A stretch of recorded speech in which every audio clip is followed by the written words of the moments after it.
Okay. Earlier on, we were talking, my wife's a nurse, and we were talking about the fact that it's important to make sure you put your N95 mask on correctly for them to work properly. Can you give us a little bit of more information on that? Yeah, absolutely. So each box you get has instructions on the proper donning and doffing or putting on and taking off of the mask. So basically, you're gonna hold it with your hands. You got two straps here. One stays high, one stays low. I'm wearing a KN95. Oh, okay. So it's a bad example here because that's ear loop. But N95 have straps around the back. Can you take one out of the box? Because Yeah, I'm gonna pick up a box while I'm here too. But let's just show folks. This is the important part because, as Mike and I had talked earlier, proper fit makes for proper protection. Is that correct? That's right.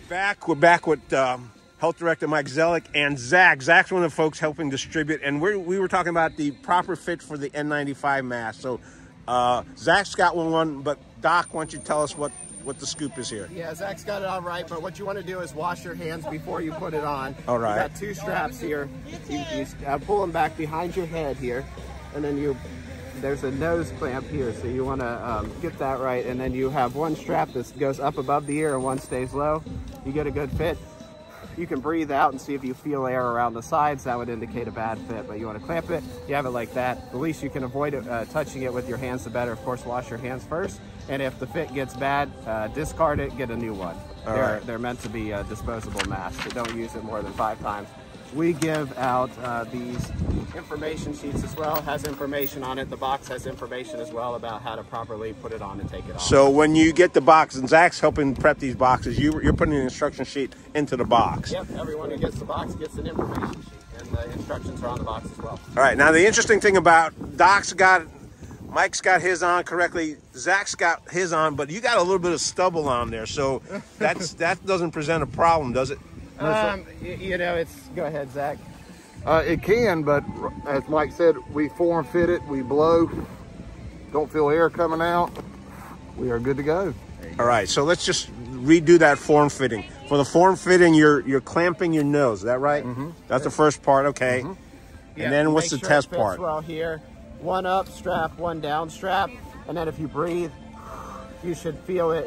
It should filter through the mask, not through the sides. So that's why you clamp it well here. If your glasses are fogging up, if you're wearing glasses, that would indicate air's coming up the top. So you want to try to get a good clamp. All right, so you're both pinched up at the top of the nose and strap above and below. That's right. And the test is to blow out. Blow out. And if you blow out and don't feel it coming out around your face, then you're okay. And when you breathe in, you almost feel that suction. The air's not blowing out. When I blow out, it's not coming out of my mask. The mask fits me well. All right. So if you're a man or a woman with stubble, then Zach's a good example. And I'm pretty clean shaven today. When you actually a first responder, a medical worker would use, there's a process to fit test these masks. These are for voluntary use, community use, so we're not, doing a fit test procedure on the general community.